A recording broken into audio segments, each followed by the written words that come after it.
ये दरखत खड़ा है सामने, इनमें 4 फूल लगेंगे, आसपास के लोग उन फूलों को उतार कर गोविंद को चढ़ा देंगे। जहां जिस दरखत का फूल भगवान को चढ़ा वो वृक्ष मुक्ति को प्राप्त कर लिया। मनुष्य तक आने की आवश्यकता नहीं होगी, इतना सफर नहीं करना होगा, 84 लाखवां जोनी तक पहुंचने की आवश्यकता नहीं, वो वहीं से मुक्त होगा, वृक्ष की जोनी से ही मुक्ति हो जाए। कोई फलदार वृक्ष है, फल गिराया, फल आज ही गोविंद को भोग लगा, किसी साधु संत और जरूरतमंदों ने खा ली, उसका विकास होगा, गति होगी, अथवा ऊपर की जोनियां प्राप्त होगी। अभी वृक्ष के छांव में ताप से तप करके हम लोग धूप से बचने के लिए खड़े हो गए, अनायास वृक्ष को छाया दान करने का पुण्य लग रहा है, छाया दान करने का वृक्ष को पुण्य लग रहा है। अभी अभी आंधी आई, वृक्ष का डाली टूटा, जो लोग नीचे थे सबको चोट लग गई, तो जितने को चोट लगा अकारण वृक्ष को पाप लग गया, क्योंकि उसकी डाली का चोट खाकर के इतने लोग घायल हो गए। अनायास पुण्य पाप एक एक जोनियों के क्रम से होता जाता है, उत्तरोत्तर विकास करते हुए जीव मानव तन को प्राप्त करता है, और यह शरीर 84 लाखवां है। तो सज्जनों, यह जो हम उपासना मूलक चिंतन करते हैं, धर्म अर्थ का मोक्ष, ये चारों ही पुरुषार्थ, इनको पाने के लिए रास्ते 4 नहीं है। धर्म पाने का अलग रास्ता हो, अर्थ पाने का अलग रास्ता हो, कामनाओं की पूर्ति का अलग रास्ता हो, अथवा मुक्ति पाने के अलग रास्ते हो। भगवान नारद जी ने कहा नहीं नहीं, मांग हमारी 4 हो पर रास्ता एक होगा, एक ही उपाय से चारों मिल जाएंगे। कहा एकमेव एकम एव, एव माने ही निश्चय न, ही शब्द जहां लग जाए मानो पक्का, एक ही उपाय है, एकमेवा हरेश तत्र कारणम पाद सेवनम। भगवान नारायण के चरणों की जिन्होंने सेवा की वो पूरे पूरे धर्मात्मा हो जाएंगे, वो पूरे पूरे धनी हो जाएंगे, उनकी पूरी पूरी कामना पूरी हो जाएगी, और उन्हें मोक्ष भी पक्का पक्का पक्का मिलेगा। बोलो भक्त वत्सल भगवान की जय। चारों पुरुषार्थों की सिद्धि के लिए भगवान की भक्ति करना चाहिए। अब तो क्या था, तत्तात गच्छ भद्रम ते यमुनायास तटम शुचि पुण्यम मधुवनम यत्र सानिध्यम नित्यदा हरे। हे लाल, इसलिए तुम आओ मधुवन चले जाओ, यानी जमुना तट पर चले जाओ। मधुवन नाम है वृंदावन का वृंदावन चले जाओ, यत्र सानिध्यम नित्यदा हरे है, जहां भगवान निरंतर सन्निध होते हैं। भगवान वहां छोड़ते नहीं, ब्रजभूमि से भगवान दूर नहीं जाते। इस पावन भूमि में तुम निवास करना। फिर क्या करना, तीर्थ में जाकर के संयम नियम का लोग पालन करते हैं, नहीं तो घर के परोठे 4 दिन खाते हुए और बासी खा के लौट आना, यह तीर्थ नहीं है। रे घर में जैसे रहते यहाँ की बात यहाँ, तीर्थों में जाए संयम से रहे, अल्प भोजन करे, संयमित आहार, संयमित व्यवहार, संयमित सारे विचार, तो एवं प्रकार से तीर्थ सेवा है, तो वहां जाकर संयम करे। तो भगवान श्री नारद जी ने कहा बेटा, नित्य कृत्यों को पूर्ण करना, जमुना जी के जल में स्नान करना, और कल्पित आसन, चूंकि तू कंबल लेके नहीं जा रहा है, चटाई लेके नहीं जा रहा है, तो जंगल में जो मिल जाए, एक तिनका भी आसन हो जाता है, तिनके रख के बैठ जाओ आसन, एक पत्ते रख के बैठ जाओ आसन। घर में तो बड़े बड़े कंबल होते, चटाई होती और भी होते, तो वन आदि में जहां उपलब्धि नहीं है, एक तिनके पैर के नीचे डाल दिया, खड़े हो गए, बैठ गए, उपासना शुरू कर दी। इसलिए नारद जी ने कहा निविषन्नात्मनः कल्पितासनः, कल्पितासन जो मौके का आसन है वो डाल लो, बैठ जाओ। फिर कहा अब प्राण शोधन करो, प्राणायाम करो। तीर्थ में वाह कहीं भी उपासना क्रम में प्राणायाम लिखा जाता है, अनुष्ठान आदि में भी प्राणायाम करिए। इससे क्या लाभ होगा, बहुत वैज्ञानिक कथा है। प्राणायामेन त्रिवृता प्राणेन्द्रिय मनोमलम शनैर्विध्यम, तो प्राणायामेन त्रिवृता प्राणेन्द्रिय मनोमलम शनैर्विदुष्याभिध्यायेन मनसा गुरुना गुरुम। हे राजपुत्र, वन में आकर यमुना आदि स्नान करने के बाद मधुवन में कल्पित आसन पर बैठकर तुम प्राणायाम करना। त्रिवृता 3 आवृत्ति करना, तो 3 आवृत्ति का मतलब है लोम करना, विलोम करना, प्रतिलोम करना, लंबी बात नहीं, लोम विलोम प्रतिलोम प्राणायाम करना। इससे क्या लाभ होगा, कहा प्राण इंद्रिय मनोमलम, प्राण का, इंद्रियों का और मन का मैल मिट जाएगा प्राणायाम करने से। देखते हैं सूत्र कैसा है भागवत जी का। प्राण शुद्ध होगा, वातावरण में प्रदूषण है उसको शुद्ध करने की तो हमारी आतुरता है। अब भीतर वाला प्रदूषण कौन दूर करेगा? बाहरी प्रदूषण से उतना खतरा नहीं है जितना कि भीतर के प्राणों के प्रदूषण से। तो प्राण शुद्ध हो इसका विज्ञान क्या है? तो प्राणायाम करो। तो प्राणायाम करने से प्राण शुद्ध होगा और प्राण के शुद्ध होने से स्वाभाविक आपको पुष्टि और बल प्राप्त होगा। फिर कहा प्राणायाम से इंद्रियों का मल निकल जाएगा। इंद्रियों में 10 इंद्रियों में जो विकार हैं उसकी क्षीणता है, उसकी कमजोरियां हैं, प्राणायाम से 10 इंद्रियों के विकार नष्ट हो जाते हैं। तो 10 इंद्रिय शुद्ध हो गया, ताकत आएगी नहीं? सुनने की, देखने की, बोलने की, सूंघने की, चलने की, फिरने की सारी ताकत प्राणायाम से आएगी। इसलिए प्राणायाम से इंद्रियों में बल बढ़ता है, इंद्रियों के विकार मिटते हैं। और तीसरी बात कहा मनोमलम, मन का मैल मिट जाएगा। जिसके मन के मैल मिट जाए, क्या उनके मन में कभी कुविचार आएगा? वो शुद्ध सदाचारी हो जाएंगे। इसलिए इस सब के मूल में प्राणायाम भगवान श्री नारद जी ने प्रेरित किया। कहा ध्यान करना। हमें ध्यान क्या करना है? ध्यान केवल आंख मीचने का नाम नहीं है। उस ध्यान को हम लोग भागवत के माध्यम से विचार करें तो जगह नहीं दिया गया। ध्यान से तात्पर्य है भगवान की छवि का चिंतन करना। यदि हम इतने अभी अभ्यस्त नहीं हुए, एक ठाकुर जी की झांकी लगा लें हम लोग, वहीं देखते हुए फिर भीतर बार बार देखो आंख मीचो, बार बार देखो आंख मीचो कि वो फोटो भीतर आया कि नहीं। कई बार देखते देखते भगवान के छवि भीतर उतर आते हैं। अब घर में अपने अपने घर में भगवान होंगे और रास्ते में चलते अपने ठाकुरवाड़ी का स्मरण करो तो भगवान आते हैं कि नहीं? लड्डू गोपाल जी हैं, सीताराम जी हैं, भोलेनाथ हैं, जिनके जो भगवान जहाँ बिठाए हुए हैं ध्यान करते आ जाते हैं।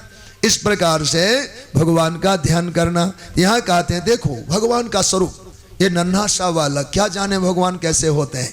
इसलिए भगवान का प्रारूप बताया। बेटा शंख चक्र, देखो तुम्हें भगवान का ध्यान करना है। भगवान कैसे होंगे? प्रसादाभिमुखम शाश्वत प्रसन्न वदन क्षणम। तुम देखना कि भगवान मेरी ओर देख रहे हैं, भगवान मेरी ओर देख रहे हैं। सुंदर नेत्रों से भगवान मुझे निहार रहे हैं। भगवान की नासिका सुंदर है, शुभ्रवम, सुंदर भौहें हैं, चारु कपोलम, उन्नत कपोल है, सुर सुंदरम, सभी देवों से सुंदर मेरे ठाकुर है। तरुणम, तरुण वयस है, रमणीय अंगम, भगवान का रमणीय अंग है, मोहक अंग है। अरुण ओष्ठक्षणाधरम, भगवान के ऊपर नीचे के ओष्ठ लाल लाल है। इतने भगवान के मोहक स्वरूप हैं। फिर कहा प्रणताश्रयणम निर्णम शरण्यम करुणार्णवम। भगवान के ये दिव्यता का चिंतन भगवान नारद जी ने किया। कहा प्रणताश्रयणम निर्णम शरण्यम करुणार्णवम। भगवान प्रणत जनों को स्वीकार करने के लिए, अपनाने के लिए आतुर हैं। शरण्यम करुणार्णवम, शरणागत जीवों को शरण देने के लिए भगवान करुणा के समुद्र है, करुणार्णव है। अर्णव नाम से तात्पर्य है अर्निंग करने वाला है, जोड़ने वाला है, जमा करने वाला है। आपने समुद्र के अनेकों नाम पढ़ा होगा, उसमें अर्णव नाम है। अर्णव से होता है वो जो लहरों को उठाने वाला समुद्र होता है। जब समुद्रों में ज्वार उठ जाए उस काल का समुद्र अर्णव समुद्र है। जैसे सूर्य को भास्कर, दिवाकर, प्रभाकर आदि अनेकों नाम हैं, पर मारतंड कहने से क्या समझते हैं हम लोग? कोई कहे मारतंड उदय हुआ, इसका मतलब सुबह के 6 नहीं बजे, 12 बज चुका। मारतंड कहते ही दोपहर के सूर्य का बोध होता है, बल्कि है तो सूर्य का ही नाम। पर प्रभाकर, दिवाकर आदि नाम वो प्रभात से संबंध रखता है। पर जब मारतंड हमने कहा तो ठीक दोपहर के 12 बज चुके हैं। मारतंडोदय हुआ यानी दोपहर का 12 बज गया। सूर्य के नाम ही इंगित करता है कि समय मध्याह्न काल का है। ऐसे समुद्र के अनेक नामों में अर्णव जो नाम है, वो जब लहरें उठती हैं समुद्र में, ज्वार उठने लगता है, वो लहर वाला समुद्र अर्णव समुद्र है, करुणार्णव। भगवान में करुणा की लहरें उठती हैं, और जब समुद्र में लहरें उठती है तो किनारे में हम लोग कपड़ा खोल के रखते, बह के समुद्र में चला जाता है। ऐसे करुणा के पिपासु लोग जो करुणा के तट पर आए तो भगवान लहरों से अपने में समेट लेते हैं। बोलो भक्त वत्सल भगवान की ये महत्ता है। साधक जब भगवान का ध्यान करे तो देखे भगवान अपनी करुणा की लहरों से मुझे अपने में मिलाने को आतुर हो रहे हैं। ये करुणा शरण्यम करुणार्णवम, शरण में आने वाले को भगवान अपनाने और मिलाने के लिए आतुर हो रहे हैं। ये है करुणार्णवम। भगवान श्रीवत्सांकम घनश्यामम पुरुषम वनमालिनम, भगवान के अंग में श्री की शोभा है, कौस्तुभ मणि की शोभा है, भृगुपद चिन्ह है, भृगुदेव के ब्राह्मण देव के चरण चिन्ह भी भगवान के छाती पर विराजमान है। मेघ के समान वर्ण है, वनमाला से शोभित हैं, शंख चक्र गदा पद्म से भगवान भूषित हैं। अब तो पूरा खाका बता दिया ध्रुव को कि भगवान ऐसे होते हैं। भगवान का चिन्ह ही यही है। फिर कहा लाला किरीट कुंडल से भगवान शोभित हैं, बाजूबंद और कंगन आदि भगवान धारण किए हुए हैं। फिर कहा पीत कौशीय वाशम, पीले सुनहले वस्त्र भगवान धारण किए हुए हैं। कांची कलाप परजस्तम लसत कंचनोपुर कांचनोपुरम, भगवान के काले काले घुंघराले वाल भाल पट पर मुख पर में लटक रहा है। इतना ही नहीं, सोने का नूपुर भगवान पैरों में पहने झुनझुन की आवाज कर रहा है। वह भी ध्वनि तुमको सुनने को प्राप्त होगा। दर्शनीयतमम शांतम मनोनयन वर्धनम, अत्यंत दर्शनीय है मेरे भगवान, मन और नयनों को हरण कर लेते हैं। वो मनोहर है, वो नयन सुख है, देखते ही जीव को खींच लेते हैं। इनका तुम ध्यान करना। पदभ्याम नखमनिश्रण्याम बिलशतभ्याम समर्चताम, उन भगवान के ध्यान विधि में उनके पद की तुम पूजा करना जिनके नाखून से हजारों सूरज के प्रकाश छिटकते हैं।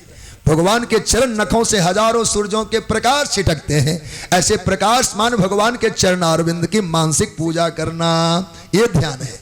इसको कहते हैं ध्यान। घंटों समय खराब करने की आवश्यकता नहीं है। आंख मीचते ही भगवान की छवि का चिंतन हो जाए। मेरे ठाकुर का मुखारविंद कैसे है, मुरली कैसे धारण किए हुए हैं, भगवान के सुंदर माला कैसी है, भगवान के हाथ में अन्य अन्य एवं अंग अंग में जो साज सज्जा आपने ही सजाया हो, उन्हीं का ध्यान करना। एवं भगवतो रूपम सुभद्रम ध्यायतो मनः निर्वृत्या पर्याप्त पूर्णम संपन्नम संपन्नम न निवर्तते। राजन, हे राजकुमार, इस प्रकार से सुभद्र प्रभु का ध्यान करना। अब ध्यान की बात तो बता दी, पर केवल ध्यान ही नहीं, ध्यान रहे पूजा की 3 पद्धतियां हैं, ध्यान, जप और पूजा। जब तक जीवन में तीनों का समावेश ना होगा तब तक साधक सिद्धि जल्दी नहीं पाता है, देर लग जाती है। ध्यान को टिकाऊ रखने के लिए जप करने की जरूरत है। जप से आकर्षण होता है। यहाँ कितने लोग बैठे हैं, 4 घंटे तक बैठे होंगे, मेरे पास कोई नहीं आएंगे, तब तक नहीं आएंगे। अगर अभी किसी का नाम हम पुकारे दौड़ते मंच पर आएंगे, क्या कहा आपने, क्यों बुला लिया बीच में। अभी वो श्रोता है और 4 घंटे बैठे होंगे अपनी अपनी जगह पर, लेकिन किसी का नाम जो ही लिया दौड़ के पूछेंगे क्या बात थी, कैसे बुला लिया आपने।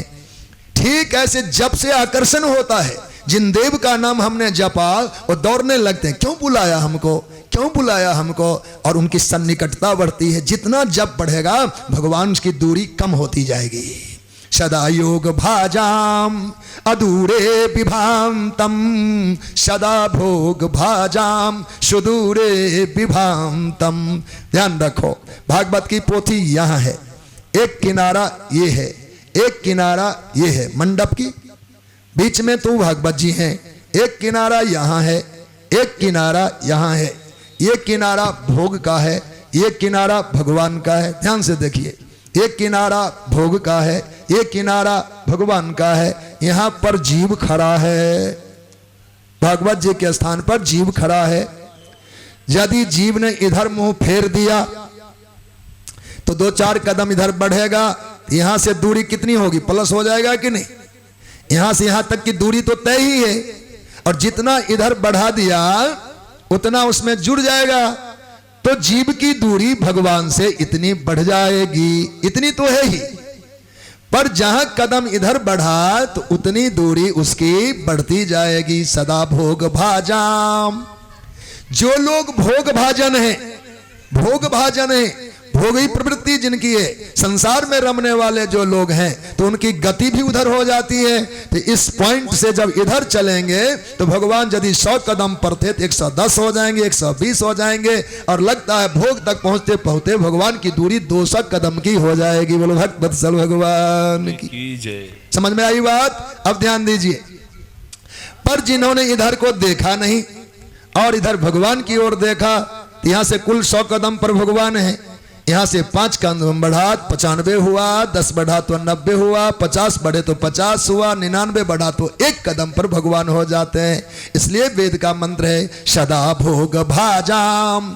यदि जो लोग भोग भाजन होंगे तो सुदूरे विभांतम, भगवान से उनकी दूरी बढ़ती जाती है। पॉइंट यही है, यहीं से चलना है दोनों दिशा में, हमको इधर चलना है अथवा इधर चलना है। जो इधर बढ़ेंगे तो भगवान की दूरी बढ़ती जाएगी, और जो इधर बढ़ेंगे उनकी दूरी घटती जाएगी। इसलिए जब तश्च परमो गुह्य श्रूयताम में निपात्मज, राजपुत्र ध्यान तो करना पर आकर्षण में मंत्र का बड़ा महत्व है। जब भगवान का नाम लिया जाता है तो भगवान बस में हो जाते हैं। मानस का एक दोहा याद होगा, मंत्र परम लघु जासु बस विधि हरि हर सुर सर्व महामत गजराज कहाँ बस कर अंकुश खर्व। छोटे छोटे नाम की महिमा है। रामकृष्ण नाम बहुत छोटे हैं पर प्रभाव बहुत ज्यादा है। हाथी कुंटलों का होता है पर लोहे का 1 फुट का अंकुश कान में जहां घाव किया हाथी पट बैठ जाता है। हाथी को बस करने के लिए लोहे का वह 1 फुट का अंकुश काफी है। ऐसे विराट परमात्मा को मुट्ठी में लाने के लिए रामकृष्ण नाम काफी है। बोलो भक्त वत्सल भगवान की जय। मंत्र परम लघु, मंत्र परम लघु जासु बस विधि हरि हर सुर सर्व महामत गजराज कहाँ बस कर अंकुश खर्व। मतवाला हाथी को जैसे अंकुश काबू में कर लेता है, वैसे भगवान के छोटे छोटे नाम भगवान को बस में कर लेता है। इसलिए साधक को ध्यान के साथ जप करना चाहिए। तो भगवान श्री नारद जी ने कहा, बेटा अभी जो मैं आगे तुम्हें मंत्र बताने जा रहा हूं, मंत्र एक जैसे ही सभी होते हैं। भागवत धर्म में जिन मंत्र का प्रयोग हुआ, अब जहां जो मंत्र धारण किए हों गुरु परंपरा से, माता पिता से, उनका आदर करना, वो सब भगवान के ही नाम है। भिन्नता की बात नहीं करने जा रहे, कहीं किसी को बुद्धि में अंतर नहीं डालते। तो यहाँ कहा भगवान नारद जी ने, यम सप्तरात्रम प्रपठन पुमान पश्चित खेचरान। बेटा मन से कोई भजन करे तो मैं विश्वास करता हूं 7वें दिन ही उन दिव्य दिव्य देवों का दर्शन होना शुरू हो जाएगा। आकाशचारी ऋषि मुनि उतर आएंगे। अब देखते हो कई लोग ध्यान करते, कहा आज उन महात्मा से बात हुई। कैसे बात हुई? वो कोई कपोल कल्पना नहीं है, वास्तव में आते हैं विशेष विशेष ऋषि मुनि जो प्रकृति में समाये हुए।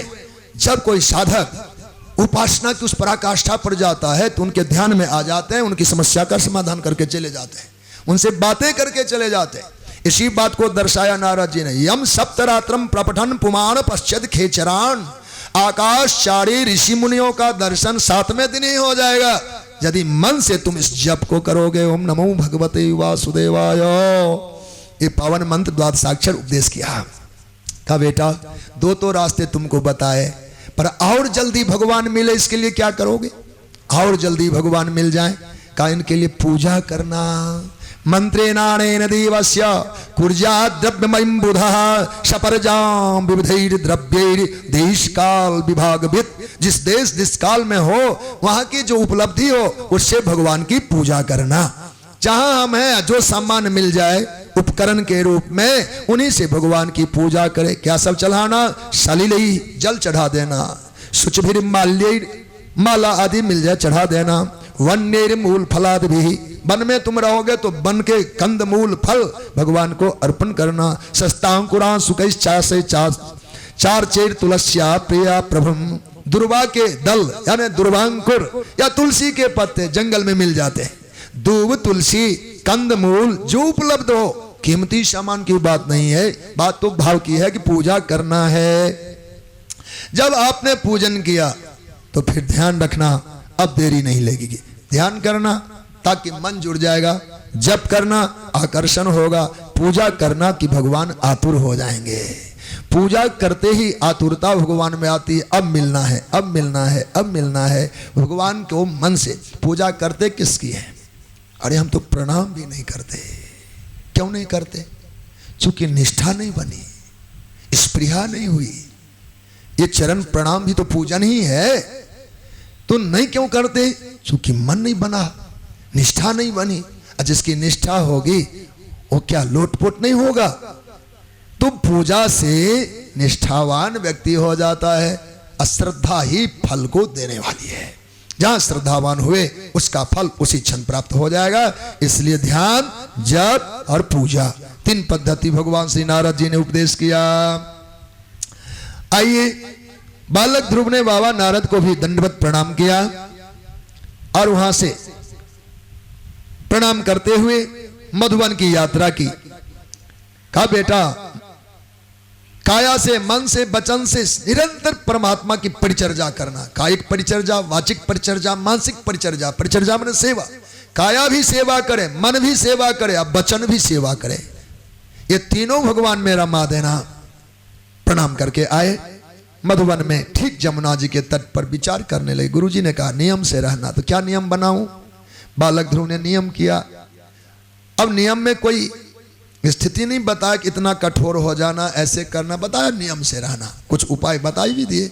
बालक ने नियम स्वीकार किया। कहा अब प्रथम मास में हम क्या करेंगे? त्रिरात्रांते कपित्थ वदरासनः आत्मवृत्त्यानुसारेण प्राप्तम निन्यैर मासम निन्यर अर्चयद हरिम। हे हरि भक्तों, मैं इस पहले महीने में भगवान का जो व्रत करूंगा, 3 रात्रि के अंत होने पर, 3 दिवारात्रि बीते तो चौथे दिन मैं आहार लूंगा।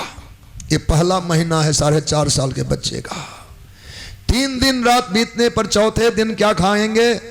थाली भर के फलाहार नहीं करेंगे। ध्रुव ने क्या कहा? कैथे का फल और बेर खाएंगे। बांध दिया। संयम यही है। बहुत से उपलब्ध सामग्रियों में हमें अपने व्रत के लिए चयन 2 करना है। 3 दिन रात बीतने पर चौथे दिन कपित्थ वदरासन, बेर के फल और कैथा। कपित्थ जानते हैं, जो अपने गणपति जी को बहुत प्रिय है। कपित्थ, जम्बू, फलचारु, भक्षणम, जामुन और कपित्थ, ये भगवान गणपति को प्रिय। कपित्थ का फल आप सब जरूर जानते होंगे। वो मौसमी जैसा गोल होता है, उसकी आकृति उससे बड़ा नहीं होता। या चीकू जो बहुत बड़ा हो, उससे कुछ और बड़ा। रंग जो चीकू का है वही कैथे का है। कैथे का रंग वही है, लेकिन इसकी विशेषता बड़ी है। यह जब पक जाता है तो लगभग 1 किलोमीटर तक सुगंध ही जाती है। इतना सुगंध होता है। पकने के बाद हाथी ढूंढते फिरता है वन में, कहाँ कपित्थ है। कपित्थ को ढूंढता है। हाथी का मुंह है गणपति का ना, इसलिए प्रिय। वो ढूंढता है उसको। खट्टा में अचार बनता है, दोनों पक जाए तो मीठा, खट्टे में अचार। तो ये दिव्य फल है। और शास्त्रों में इसको और भी आगे का अर्थ बताया। लक्ष्मी जी के आगमन और गमन का जो चिंतन किया है शास्त्रों में, कहा नारियल के फल। अब ये हमारे पास डाब है, इसमें पानी भरा हुआ है। आगता च जदा लक्ष्मी, लक्ष्मी जब आती है तो कैसे? कहा नारिकेल फलांबुबत। इस नारियल के फल में पानी किसने डाला, किधर से डाला, कोई बताएगा क्या? कितना तो ऊंचा लगता है। छिलके इसमें 2 उतर चुके हैं। एक ऊपर वाला चिकना परत, दूसरा ये रेशा वाला परत, तीसरा ये, चौथा गट। 4 पर्दों के नीचे पानी अभी 1 गिलास है इसमें। ये पानी किसने डाला? किसने डाला? इसी पर तो समझ लेना है। लक्ष्मी आती तो ऐसी है, सिर फोड़ने की जरूरत नहीं है। खोदा पार और निकली चुहिया, मेहनत किया और विफल हुए। भगवान से जुड़ जाओ। नारियल में पानी डाल सकते हैं तो घर में खजाना भर सकते हैं। बोलो भक्त वत्सल भगवान की जय। यहां कोई रास्ता नहीं है, कहीं से गुंजाइश नहीं कि पानी प्रवेश कर जाए, पर पानी भरा हुआ है। ऐसे परमात्मा रीस जाते हैं तो धन के लिए रास्ता खोल के नहीं रखना। आपकी तलवारें, आपके अलमारियों के ताले बंद होंगे तो खजाना लबालब भरा होगा तब जब भगवान के कृपा पात्र बन जाएंगे। यही तो कहना है शास्त्रों को। इसमें कुछ डाला नहीं पर आ गया, ऐसे हमने रास्ता नहीं बनाए पर आ गया। अनेकों उद्योगों से परिपूर्ण महत्वपूर्ण है भगवान के चरणों की प्रीति। जिसको मन एकाग्र हो गया, भगवान में रम गया, उसको क्या कहना। जहां एक लिखेगा वहां 100 लिखा जाएगा। बोलो भक्त वत्सल भगवान की आगता। अच्छा, आगता का फल तो बता दिया, मेरे पास था, कपित्थ नहीं है। चलो कपित्थ को हम इशारे में समझा देंगे। निर्गताच, जब लक्ष्मी जाती है तो क्या दशा जीव की होती है। निर्गताच जदा लक्ष्मी हस्ती भुक्त कपित्थ वत। हाथी ने कैथे के फल को खाया, कपित्थ प्रिय है। खा लेने के बाद हाथी जब शौच करता है तो फल पूरा का पूरा बाहर निकल जाता है। न इसके छिलके टूटे, न रंग बदला, न मलिनता आई, पर उस फल में कुछ बचा नहीं। बीज भी गल गया, गुद्दे भी गल गए, रस भी सूख गया। ये फल ऊपर से तो बिल्कुल ऐसा ही है, पर इसके भीतर का कुछ भी नहीं बच जाता। क्या विज्ञान है हाथी के पेट में, किसका बीज भी गल जाता है, इसके गुद्दे जो ठोस पदार्थ है वह भी गल जाता है, इसके भीतर का पानी भी सूख जाता है, केवल छिलका ऊपर से ठोस कवक निकाल के फेंक देता है हाथी। तो निर्गता च जदा लक्ष्मी हस्ती भुक्त कपित्थवत। कैथे खाकर हाथी जैसे फेंक देता है, कुछ बचने नहीं देता। तो दीवार के रंग चाहे ना बदले, बाकी सब कुछ बदल जाता है। बोलो भक्त वत्सल भगवान की। तो बालक ध्रुव ने कहा, प्रथम मास के व्रत में हम 3 रात्रि बीतने पर चौथे दिन बेर का फल और कैथा खाएंगे। 1 महीने का व्रत पूर्ण किया। जब दूसरा मास आया तो दूसरे मास में बालक ध्रुव ने द्वितीयम च तथा मासम षष्ठे अर्भ को दिने तृण परणाद भी शीर्ण कृतान्यो व्यर्चयद विभुम। भगवत सेवा करते हुए बालक ध्रुव ने निर्णय लिया है, अब हम 6 दिन बीतने पर 7वें दिन, 6 दिन रात बीत जाए तो 7वें दिन आहार लूंगा। और आहार क्या होगा, का सूखा घास, सूखे पत्ते, हरे घास नहीं, और पेड़ से उतार कर पत्ते नहीं। शीर्ण माने जो टूट कर गिर गया, पेड़ के जो पत्ते टूट कर गिर गए ऐसे सूखे पत्ते, और जो घास स्वाभाविक सूख चुके हैं उन घास को मैं खाऊंगा। 4.5 साल का बच्चा का संकल्प है। ये भारत की धरती है, यहाँ जन्मजात साधक जन्म लेते हैं। तो 6 दिन रात बीतने पर 7वें दिन सूखा घास और ये सूखे पत्ते खाऊंगा। बालक ध्रुव ने कहते बच्चे में मिल गए भगवान, ऐसे थोड़े मिल गए। दूसरे महीने का व्रत भी बालक ने पूर्ण कर दिया। अब तीसरा महीना आया, तृतीयम चाणयान मासम नवमे हनी।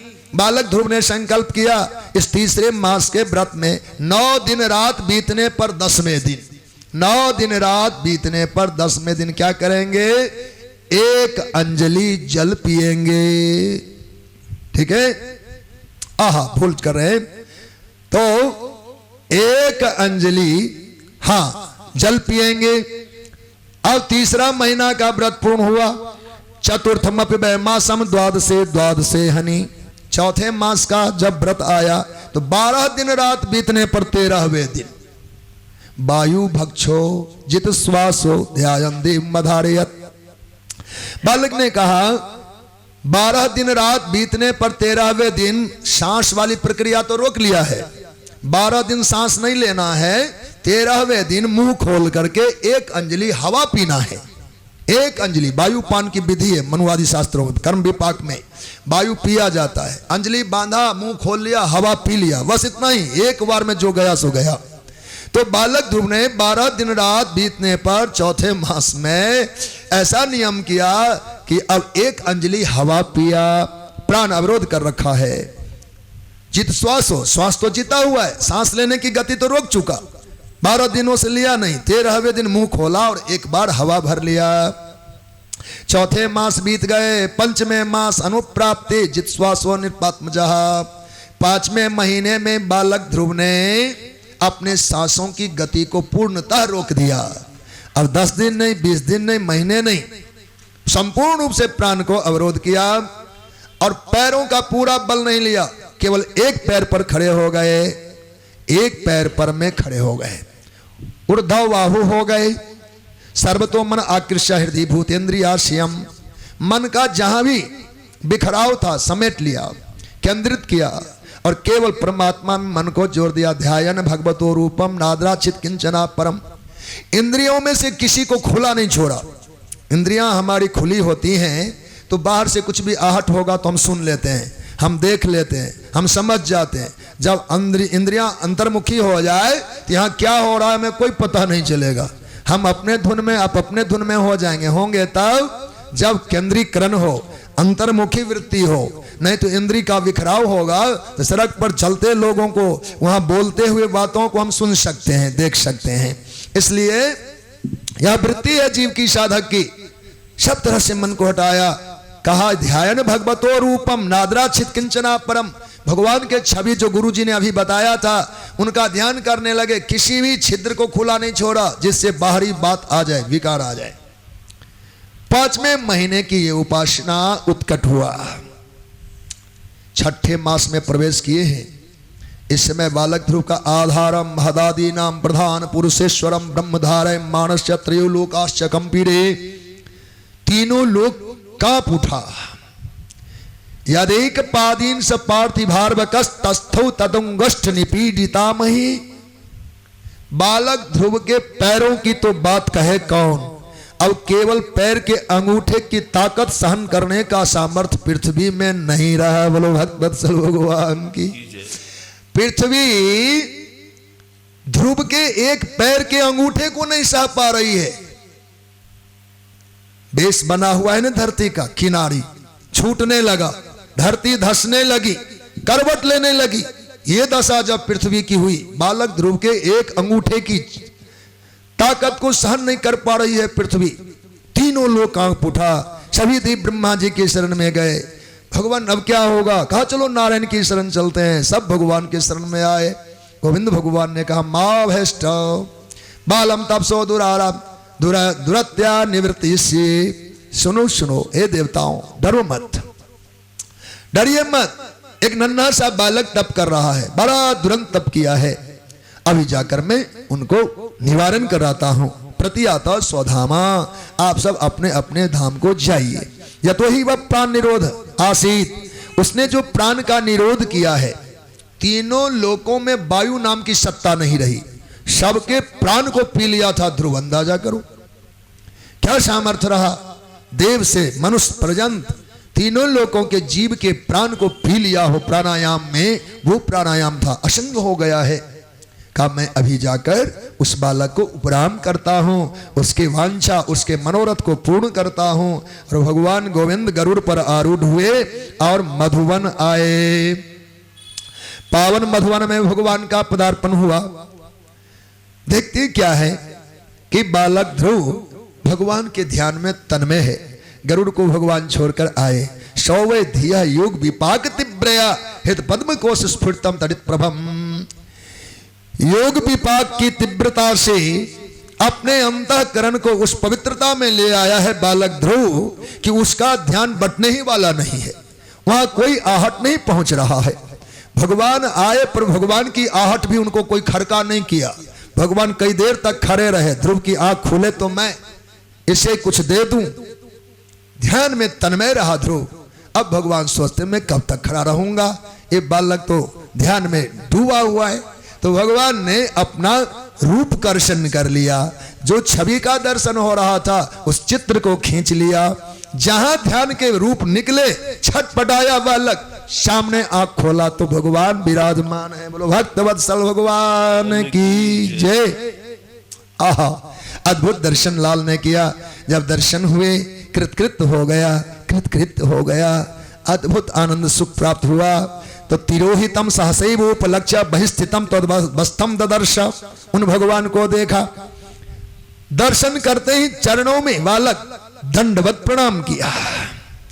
और इस समय मनोगति कैसी है। दृग्भ्याम प्रपश्यन प्रपिबन निवारवकस चुंबन निवास्यन भुजैर्वाश्लिशन। लगता है आंखों के रास्ते से भगवान को भीतर ले आएगा, भगवान को पी जाएगा, भगवान को आलिंगन देगा, भगवान का चुंबन करेगा, भगवान में लिपट जाएगा। ये सारे मनोभाव तैयार हो रहे हैं। भगवान जानते हैं बालक का ओठ फरफरा रहा है, पर शब्द इसके पास नहीं है। एक मंत्र सीखा था, उसी को जपते जपते 6 महीना निकाला है। कुछ ज्ञान तो पूर्व का है नहीं, कोई मंत्र इसको आता नहीं। हमारी स्तुति करने की अभिलाषा इसके मन में उपज रही है, तो भगवान ने क्या किया, अपना शंख भगवान ने ध्रुव के कपोल में स्पर्श कराया। पांचजन्य ज्ञान का प्रतीक है, वह वैसे भी शंख ज्ञान का प्रतीक है। वैसे हम लोग देखते हैं ना, बच्चे तोतली बोले कम बोले तो उसको शंख का लोग पानी पिलाते, कहते क्यों, शंख ज्ञान का प्रतीक है, वाणी का प्रतीक है। इस जल के प्रभाव से बच्चों में वाक्पटुता आएगी। तो भगवान ध्रुव का स्पर्श जहीं शंख से कराए बालक, अब तो क्या था, संपूर्ण वेद शास्त्र का सार हृदय में उतर आया और भगवान की स्तुति करने लगा। बहुत लंबी स्तुति है, 11 श्लोकों पर विचार करते हैं। ध्रुव ने क्या कहा, योयंतः प्रविश्य मम वाच मिमां प्रसुप्तां संजीवयत्यखिल शक्तिधरा स्वधाम्ना अर्णश्च हस्तचरण श्रवणत्वगादिन प्राणन्नमो भगवती पुरुषाय तुभ्यम। हे नाथ, आपने कैसी कृपा की आज आपने मेरे अंतःकरण में सोई हुई सरस्वती को जगा दिया। हमारी बाला सरस्वती जो सोई थी उसको आपने अंतः में प्रवेश करके जगा दिया है। शारदा जाग गई है और एक एक इंद्रियों को आपने जीवंत कर दिया, सब में गति आ गई, सब चेतन हो गया है।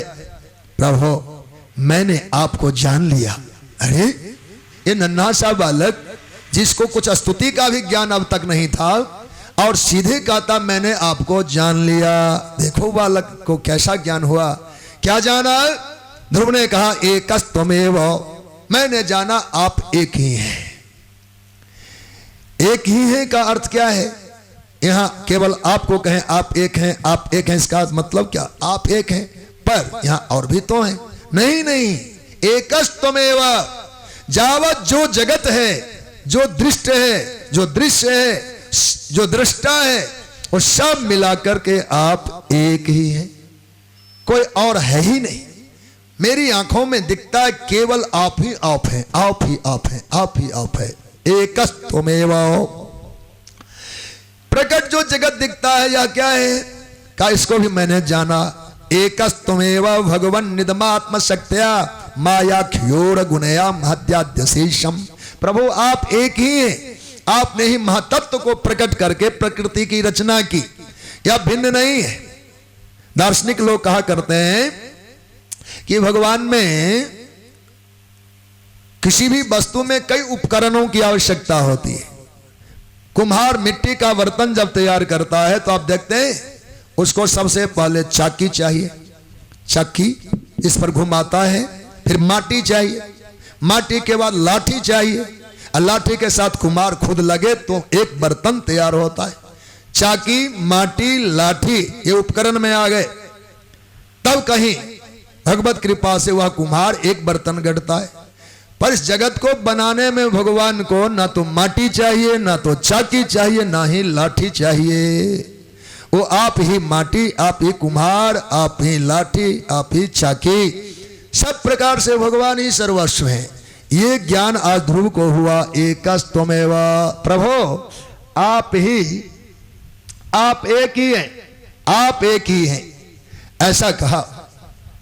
एकस्त्वमेव भगवन् निदमात्म शक्त्या मायाख्योर गुणया महदाद्य शेषम।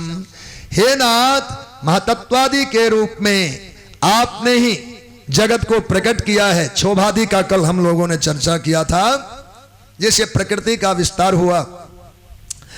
तो मैं जानता हूं कि आप ही हैं, अन्यथा और कुछ भी नहीं है। का पुरुष तद सदगुण सुनाने दारुष विभावस जद विभाषी।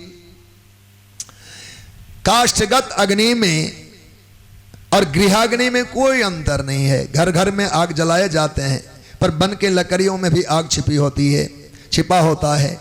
आग में जातीय गुण एक ही है, दाहकता है, ऐसे परमात्मा कहीं प्रकट है कहीं अप्रकट है, पर तत्वतः परमात्मा एक ही है।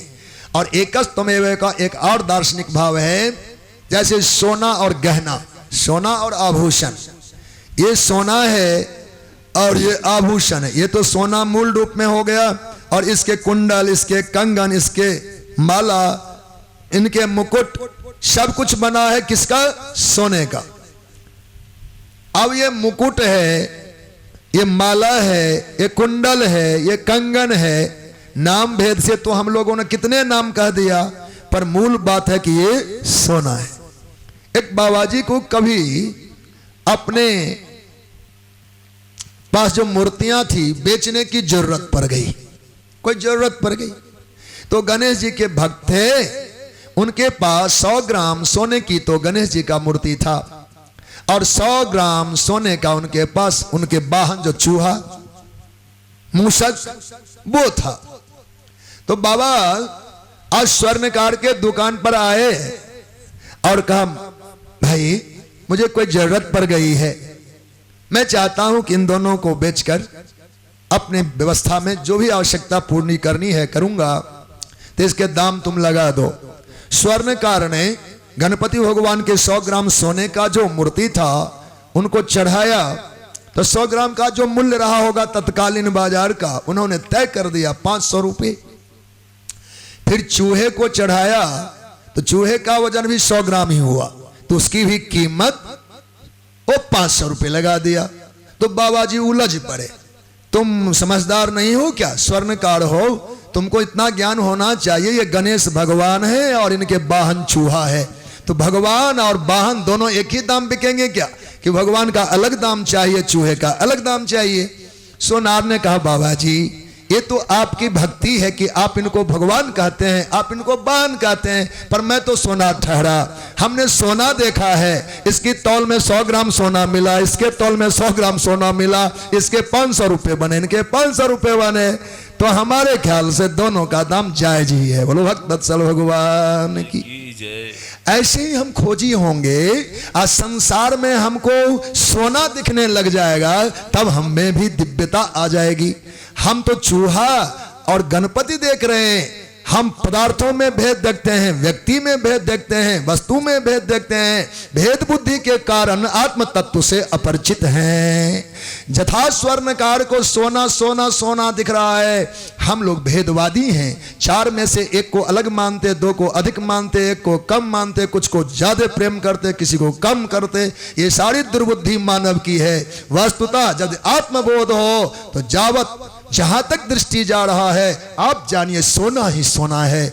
चूंकि भगवान जो योग वासिष्ठ नाम का ग्रंथ है उसमें आया है एक मंत्र इसी प्रकरण में, सुवर्णा जायमानस्य सुवर्णत्वं च शाश्वतम, सोने से बना हुआ हर पदार्थ सोना ही है। चाहे आप लॉकेट कहो, कुंडल कहो, कंगन कहो, माला कहो, नाम हजारों रखो, पर जानो कि वो सोना ही है। सोना का अस्तित्व किसी काल में नष्ट नहीं होता। गहने बनने के बाद भी, ऐसे संसार बनने के बाद भी भगवान की भगवत्ता का समाप्ति नहीं है, उनका लोप नहीं होता। ये दरखत भगवान, ये चावत जगत, ये भगवान भगवान भगवान भगवान को ढूंढने के लिए लोग भूल करते हैं। बहुत बढ़िया बात है, श्रद्धा से हम सब आते हैं, ये स्थान है, ठाकुरबाड़ी तीर्थ है, दर्शन है, लेकिन बात मूल ये है, भगवान से अलग कोई जगह है क्या? यदि हमने माना इस पंडाल मात्र में भगवान है, तो हमने भगवान की व्यापकता पर में लाइन लगा दिया कि नहीं? उनको खंडित किया कि नहीं? अखंड परमात्मा व्यापक ब्रह्म को आपने सीमाबद्ध कर लिया कि भगवान इतना ही है, ऐसा नहीं। कल सुनाया था, ईशावास्मिदम सर्वम जत्किंच जगत्याम जगत, जावत जगत परमात्मा से आच्छादित जब है तो कौन सा हिस्सा होगा जहां भगवान नहीं होंगे। बस आपको सोना की परख जिस दिन आ जाएगी, भगवान ही भगवान दिखने लग जाएंगे। हिलो डुलोगे तो भगवान को धक्के लगेंगे, चूंकि गैप तो है नहीं।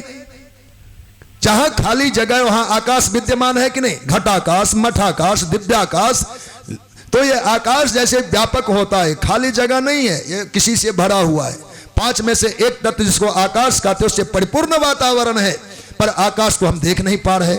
ऐसे पूरा जगत परमात्मा से ढका हुआ है, परमात्मा मैं है। दाया बाया होते हमें लगता है भगवान को कहीं धक्का न पड़ जाए, इतने भगवान है। आपने जो जगह लिया इसमें भी भगवान, ये घटाकाश है, ये मठाकाश है, वो दिव्य आकाश है। ये घट और मठ, ये घट टूट जाए आकाश इसमें आएगा, ये टूट जाए तो आकाश उसमें जाएगा। आकाश की दिव्यता और विद्यमानता का अभाव कहीं नहीं है। ऐसे सोना और गहना का अंतर है, इसलिए सब में भगवत दर्शन। ध्रुव कुमार ने इस तत्व का विवेचन किया। गुरुदेव, हे प्रभु, मैंने जाना कि आप एक ही हैं। बहुत से मंत्र हैं और विस्तार की कथा है। हमारी अपनी सीमा छोटी सी है, 4-5 घंटे की कथा है, तो हम अपने विश्राम की रेखा तक पहुंच सकें। इसलिए आइए सांकेतिक चरित्र की ओर पुनः इन्हीं चरित्र में हम आवें। बहुत दिव्य गाथा है। ध्रुव चरित्र समझ लेने के बाद हमें लगता है कि भक्ति की शुरुआत आज ही होनी चाहिए।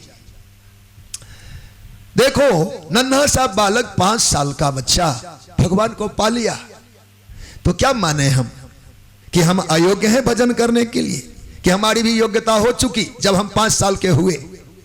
न्यूनतम मान 5 साल का मानो, चूंकि सबसे छोटे उम्र में ध्रुव ने भजन किया है, तो न्यूनतम मान है 5 साल का। इसलिए वेदांत आदि और भी जो पौराणिक हैं उन्होंने कहा बालेव धर्मशीला स्यात्, जुवैव धर्मशीला स्यात्। बचपन से लगो तो 5 साल, 5 साल की अवस्था ही बाल कहलाता है। ध्यान देने योग्य बात है कि आयु को व्यर्थ क्षय करने की बजाय यह जीवन भगवान को न्यौछावर करे। हे हरि भक्तों, भगवान है, इसमें कहीं दो मत नहीं है। न मानने वालों से भी हम मनवा सकते हैं, न मानने वालों से भी मनवा सकते हैं। नास्तिक नाम का कोई दर्शन नहीं है और संसार में कोई नास्तिक नहीं है। ना अस्ति नहीं है कुछ, ऐसा मानने वाला कोई है क्या? अस्तिति अस्ति कहा, जो अपने को मान रहा मैं हूं वो नास्तिक कैसे होगा? मैं हूं अपनी सत्ता को स्वीकार करता है अथवा नहीं? अगर आपको ना स्वीकार करे तो उसको नास्तिक कहा जा सकता है। यदि स्वयं को स्वीकार करे मैं हूं तो आस्तिक है, अस्तिति है, पक्का ही है। वह कौन है? अब उसकी मैं की खोज में करने लग जाऊं तो व्यक्ति अपने आप तैयार हो जाएगा। नहीं नहीं,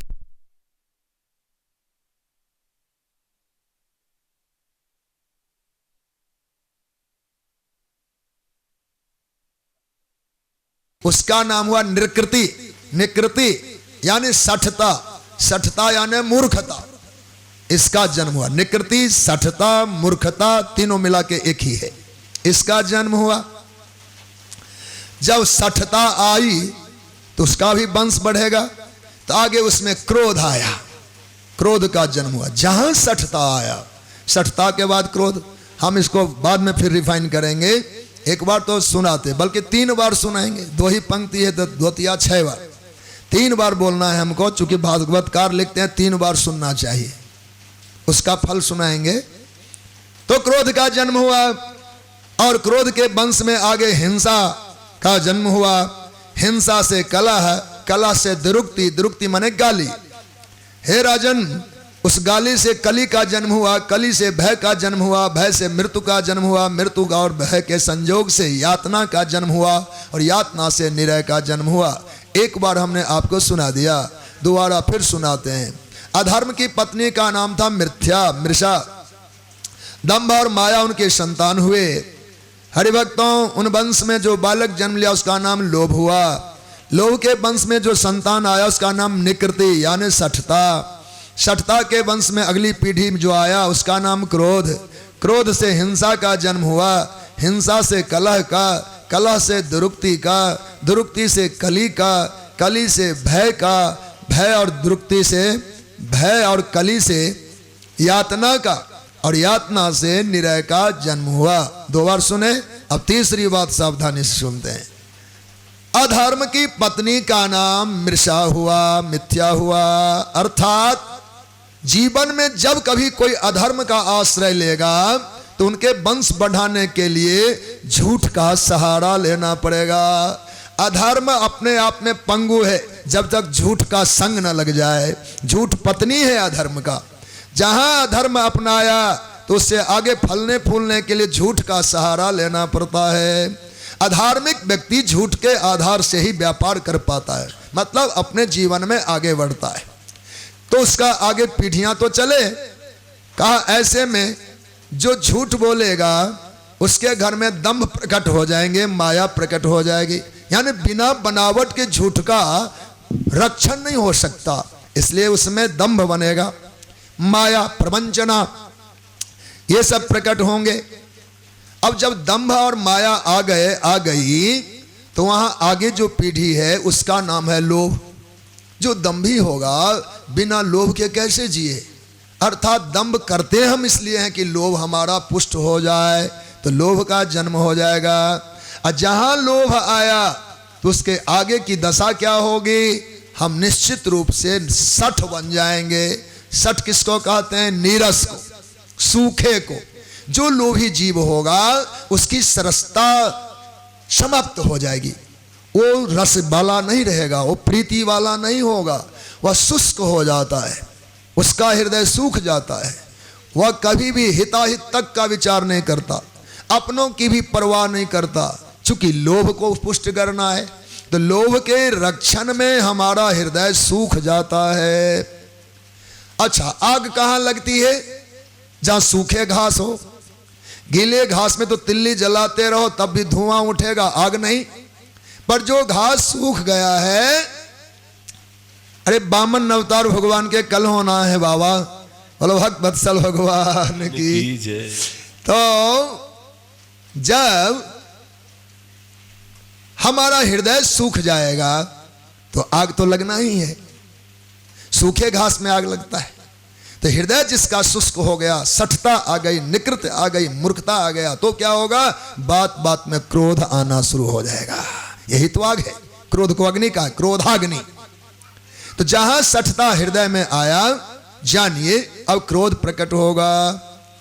अक्रोध आने के बाद की दशा क्या है, व्यक्ति किसी को देखता नहीं, अंधा हो जाता है, उसमें वो हिंसा पर उतारू हो जाता है, हिंसा करने लगता है।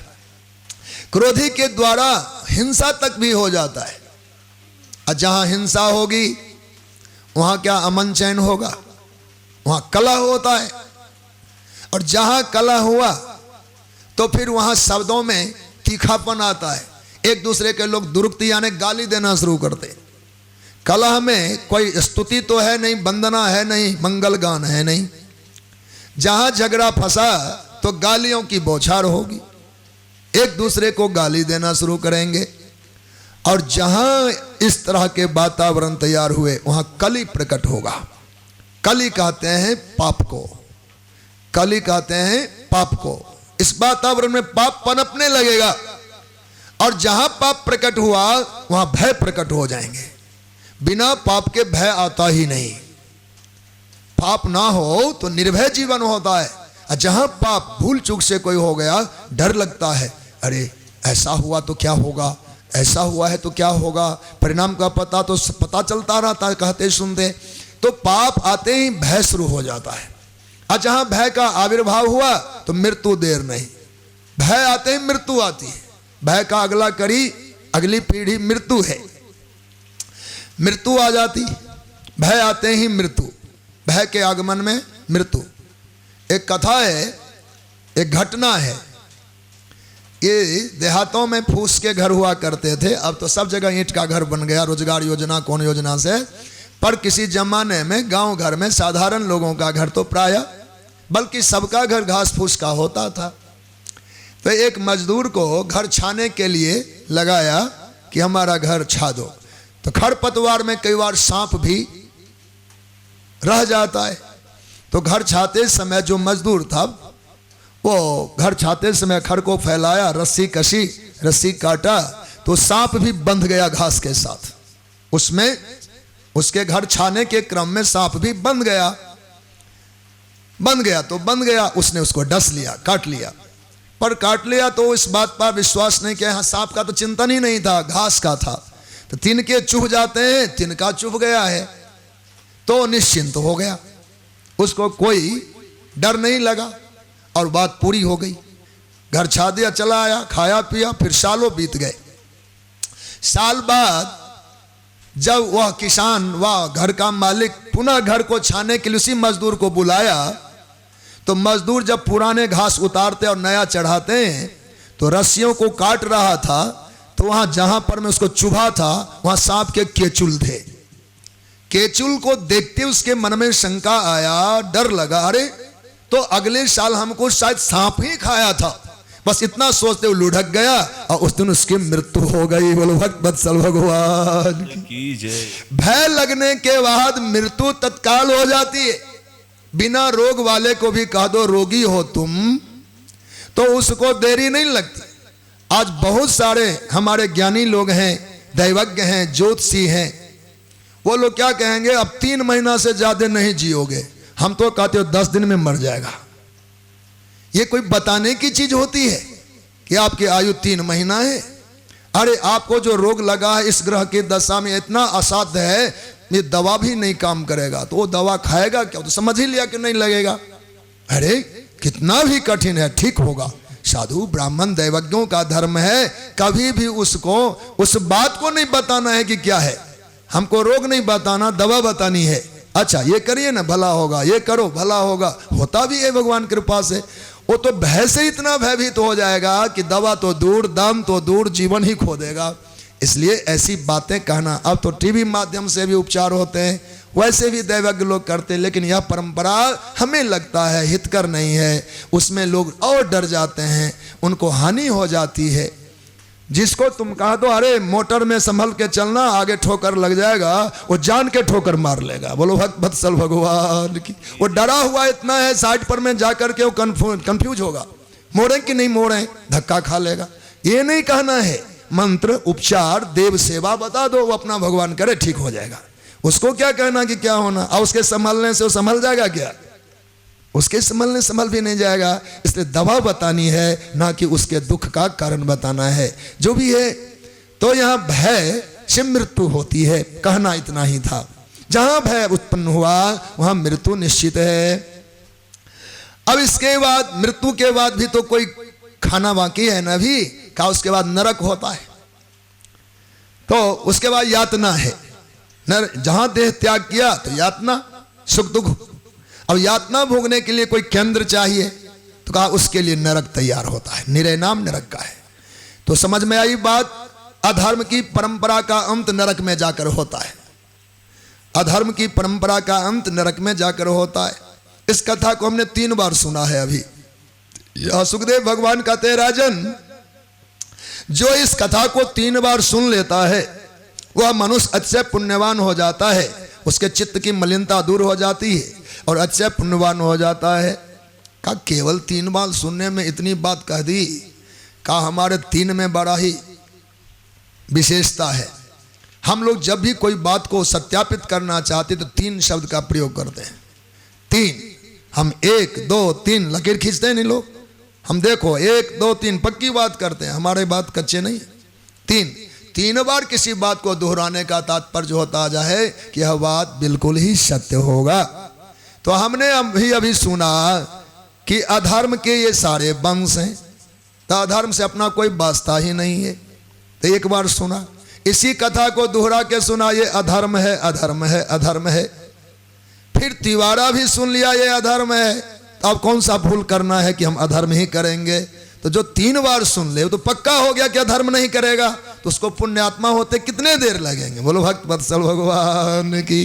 श्री राधे गोविंद भजु मन श्री राधे, श्री राधे गोविंद भजु मन श्री राधे, श्री राधे गोविंद भजु मन श्री राधे, श्री राधे गोविंद भजु मन श्री राधे, श्री राधे गोविंद भजु मन श्री राधे, श्री राधे गोविंद भजु मन श्री राधे, श्री राधे श्याम राधे, श्री राधे श्याम राधे,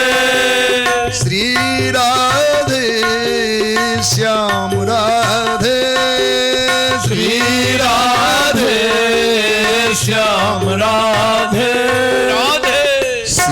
राधे गोविंद भजु मन श्री राधे श्री राधे गोविंद भज मन श्री राधे श्री राधे गोविंद भजु मन श्री राधे श्री राधे गोविंद भज मन श्री राधे श्री राधे गोविंद भजु मन श्री राधे श्री राधे गोविंद भज मन श्री राधे श्री राधे गोविंद भजु मन श्री